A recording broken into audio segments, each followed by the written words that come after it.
Reaksi berbeda para rival ASEAN melihat timnas Indonesia rekrut monster gol Korea Selatan untuk dampingi Sinteyong. Dan Rafael Struijk, Ragnar Oratmangun, dan Ramadhan Sananta akan digebleng oleh pelatih striker timnas Yoon Ki-hoon. Yang terakhir, Lionel Messi ditolak pelatih timnas Indonesia U16. Pemain keturunan dari Australia juga dipulangkan. Simak selengkapnya di sini hanya di Kamus Bola bersama saya untuk Anda.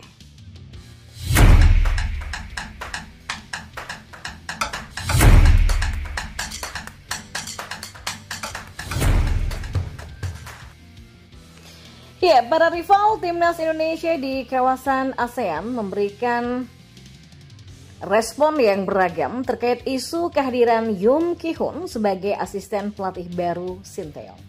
Seperti diketahui, timnas Indonesia bakal merekrut Yoon Ki-hoon sebagai staf pelatih baru untuk membantu tugas pelatih kepala skuad Garuda Sinteyong. Ketua Umum PSSI Erick Thohir melihat kedatangan Yoon sebagai jawaban untuk meningkatkan kualitas striker timnas Indonesia. Untuk meningkatkan timnasnya, kita harus memperkuat tim seperti kedokteran, medis, dan pelatih, kata Erick lewat Instagram resminya. Ya, dengan kedatangan Yoon, maka Erick berharap peluang-peluang gol yang diciptakan timnas saat bermain banyak yang berbuah gol dan kejadian kekalahan 0-2 melawan Irak pada awal Juni tidak terulang kembali. Saat itu Indonesia yang sedang mencari kemenangan gagal mencetak 1 gol pun dari 9 tembakan yang diciptakan. Ya, setelah kabar merapatnya Yoon Ki-hoon berhembus, sejumlah rival timnas Indonesia di kawasan ASEAN pun memberikan responnya. Dari Vietnam, media lokal TheTau247.vn merasa terkejut dengan keputusan PSSI untuk mendatangkan Yoon Ki-hoon. Menurut mereka, langkah Yoon Ki-hoon untuk mendukangi timnas Indonesia sangatlah tiba-tiba karena sebelumnya tak ada rumor yang beredar. Pelatih asal Korea itu tiba-tiba bergabung dengan timnas Indonesia. Mantan penyerang Suwon Samsung akan bergabung bersama timnas Indonesia mulai pertengahan Agustus mendatang atas undangan Sinteyong, kata laman TheTau247.vn. Ya, jika media Vietnam merasa terkejut, lain halnya dengan Malaysia yang justru mendukung PSSI dalam penunjukan Yoon Ki-hoon. Melansir dari laman Makan Bola, media tersebut menyebut sang pelatih bakal cocok untuk memperbaiki kualitas timnas Indonesia. Ya, dia dipandang sebagai kandidat yang cocok untuk membentuk lini depan Indonesia yang berkualitas, tulis Makan Bola mengenai Yoon Ki-hoon. Dan jelang resmi bergabungnya dengan timnas Indonesia, sosok Yoon Ki-hoon memang sudah cukup terkenal di Korea Selatan. Tercatat dia mampu menorehkan 103 gol dan 131 assist selama karirnya. Di timnas Korea Selatan, pria yang kini berusia 41 tahun ini menyarankan 5 gol dari 57 caps.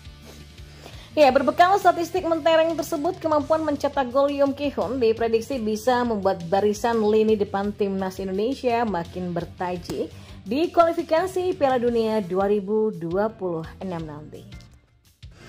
Dan kita beralih ke informasi bola yang lainnya. Pelatih timnas Indonesia U16 Nova Arianto tengah disibukkan mencari beberapa pemain anyar dalam seleksi yang dilakukan di lapangan B GBK Senayan, Jakarta. Dalam program seleksi ini diikuti sebanyak 34 pemain dari berbagai daerah. Seleksi yang sudah berlangsung sejak awal pekan ini sudah memunculkan nama-nama yang dicoret. Salah satu pemain asal Akademi Asiop yang sudah dipulangkan Nova Arianto yakni bernama Lionel Messi Al-Fahri.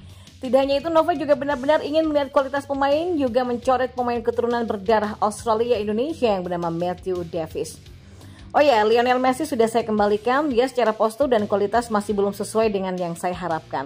Kalau Matthew Davis sudah saya kembalikan juga, kata Nova. Lebih lanjut, mantan pemain timnas Indonesia itu membeberkan untuk kriteria yang dipilihnya tak melulu soal kualitas permainan.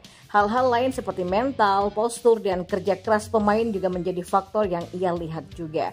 Pemain yang terpilih dalam program seleksi ini nantinya akan ikut TC di Bali pada 12 Agustus dengan skuad timnas U16 yang sebelumnya sudah berlaga di Piala AFF U16. Seperti diketahui, timnas Indonesia U16 dipersiapkan jelang tampil pada kualifikasi Piala Asia U17 di Kuwait pada 19 sampai 27 Oktober 2024. Dalam ajang tersebut Indonesia berada di grup G bersama Australia, Kuwait, dan juga Kepulauan Mariana Utara. Ya, pastinya sesuai dengan yang dulu saya bicara ya. Masalah tinggi badan, masalah etos kerja, masalah mental pemain itu menjadi catatan saya dalam menilai pemain, karena kalau secara kualitas sebenarnya ya 11-12 kalau di usia 16 ini. Tapi yang kita harapkan adalah mental mereka mau apa tidak. Itu yang saya cari di seleksi ini, dan kedepannya ya saya bisa mendapatkan pemain sesuai dengan yang saya mau. Pungkas Nova menjelaskan.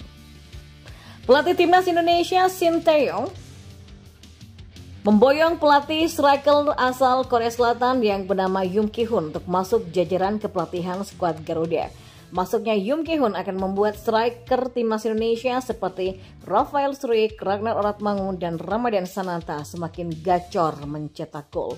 Dikutip dari Chosun Sport, Yoon Ki-hoon menerima tawaran melatih dari Shin Tae-yong pada bulan Juli 2024. Ia menerima posisi sebagai pelatih striker karena melihat kesungguhan Shin Tae-yong dalam melatih dan membawa sepak bola Indonesia untuk maju, serta melihat potensi sepak bola Indonesia yang akan bisa lebih baik lagi. Pelatih Shin bersyukur ya sudah memberiku kesempatan besar. Aku akan pergi ke Indonesia dan belajar dengan baik, katanya dikutip dari Chosun Sport. Ya, pergi ke Indonesia merupakan tantangan besar bagi Yoon Ki-hoon. Yoon melakukan debut profesionalnya di Jeonbuk pada tahun 2006, lalu pergi ke Ulsan dan berperan aktif di Suwon selama 13 tahun dari 2010 sampai 2023. Dia dianggap sebagai salah satu legenda Suwon terhebat sepanjang masa. Yoon adalah mantan pemain dari Timnas Korea Selatan. Ia membela Daegu Warriors di tahun 2006 sampai 2018. Pria yang kini berusia 41 tahun itu mencatatkan 57 caps dan mengoleksi sebanyak 5 gol. Ini adalah pertama kalinya pelatih Yoon Ki-hoon pergi ke luar negeri sepanjang karirnya.